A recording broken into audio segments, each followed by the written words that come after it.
We have people from the Ministry of Environment. Even today, we are still at the Ministry of Agri.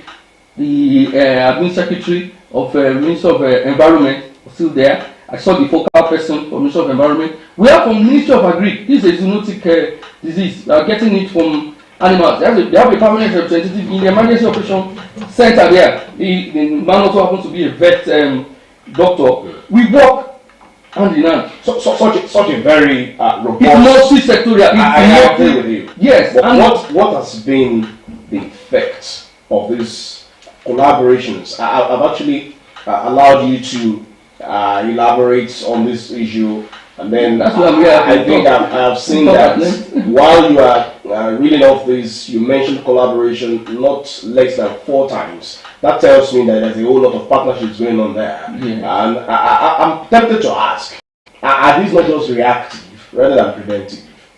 No. Emergency management system. There's always a planning stage.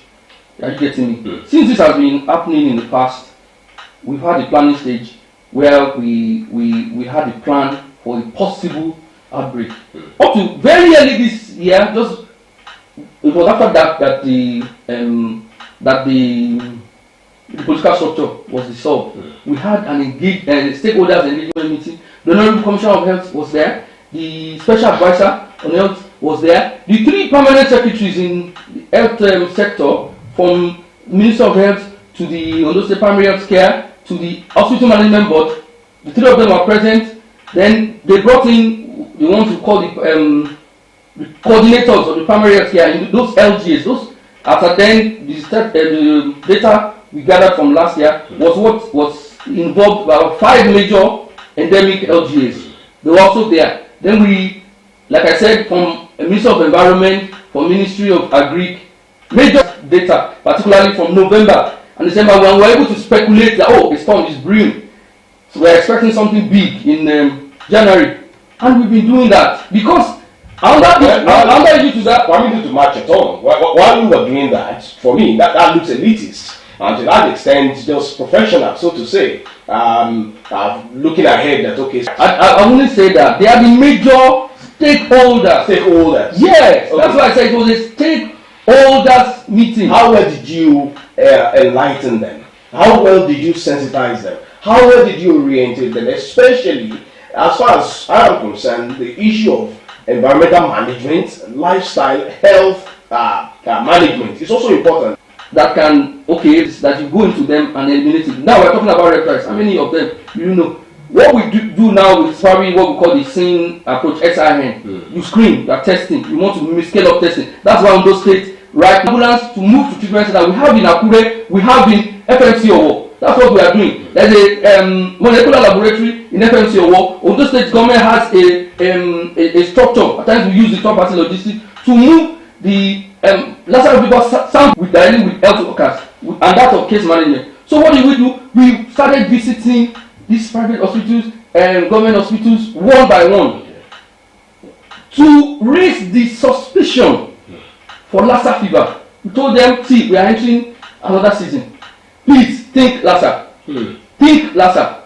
After thinking of your malaria, the common thing around there is that then you begin to think of typhoid fever. Because when it comes in like malaria, like I said, fever the first day, second day too, the body is still hot, but you have body aches. It's like the common malaria.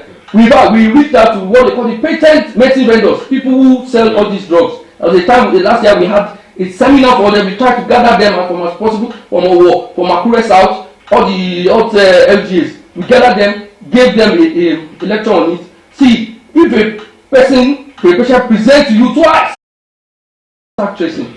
We line list anybody who has been in contact. But now they are even saying that the person that dies, we will do a review of the death. Did he stay too long in health facilities? Because we have that solution too, particularly in Akure South, because we have a lot of hospitals or health centers, so to speak, in Akure South. Are they holding on to patients for too long? At times you have to write letters to those facilities, copy the authority and write to them. You have to be careful. You have the Department of Hospital Services. I will think you held too long to this patient. And we go there, we visit them. We do clinician sensitization.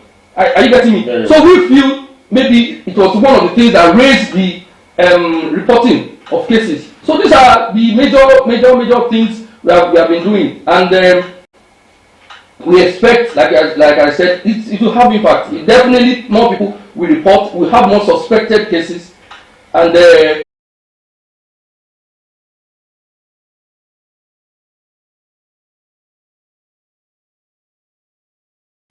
just for example, one particular area of town. I don't know if you have opportunity to mention it in Akure here, Akure South.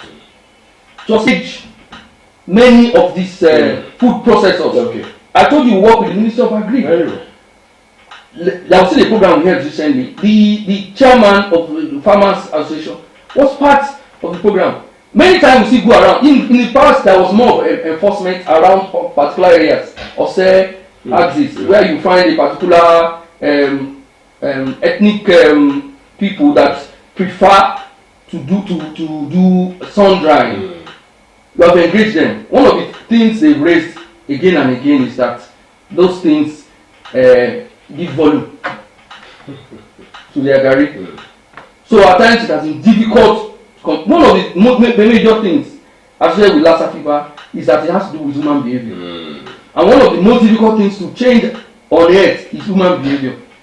You will see that most of the materials we pick around and the communication issue we have been having is we call influence on the people, and then they become the vector of this message, perhaps to be effective. Yes, well, so to speak, we I don't want to cause discrimination. We have had success with more of the I understand. Let's just put it that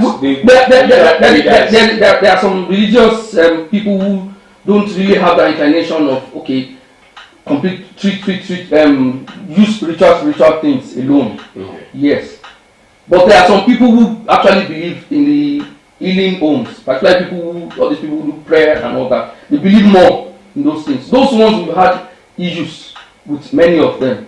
They believe intensifying such. Definitely, that's what we are doing. That's what we are doing. And I told you I just come from just recently, representatives of the NCDC, IHBN, and I think what else organization? Some of them. India Center for Disease and Yes, very well. Oh, okay. They do that part of their routine work almost every year. Team was here last year. Team was here year before the last. And what they do is they provide technical support. In areas we have highlighted: public health emergency, surveillance, risk communication, and all this. And we engaged with each other. We worked together for over 2 weeks. Yes, it was led by somebody well known and to us too, Ms. Olofa, and we are still together. She's still engaging with us.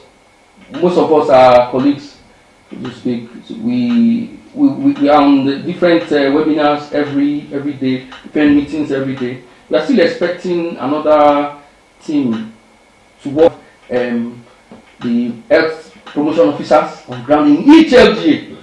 They have what we call the social mobilization officers, SMOs, in each LGA. So it's easier for them. They speak that particular language in those particular areas. So it's easy for them to engage. What we just do from the state is, yes, we provide technical support and we stay with them.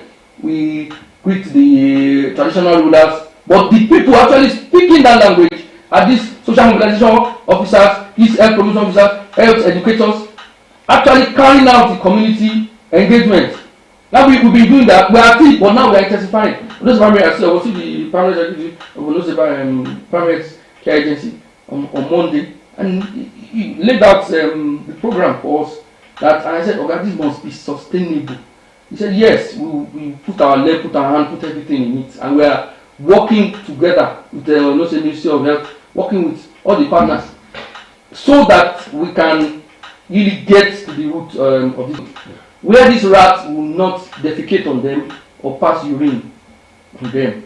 We have noticed that contamination from rats into our food is one of the major sources of this spread of Lassa fever. Let us put our food in buckets. We have gone to the market too. We have encouraged them. All these things, put them in. We have to be extremely cautious. And like I said, we are not just picking from research. We have a research center there in FMC Owo. Last stakeholders meeting, we had people who came from there, and one of them also reported what I just said, that this virus is being isolated in several other rodents apart from Lassa fever. So let's because at home, rats come home around this time. Let's cover our food. Let's make it as hygienic as possible. We have spoken to Gary sellers. Let's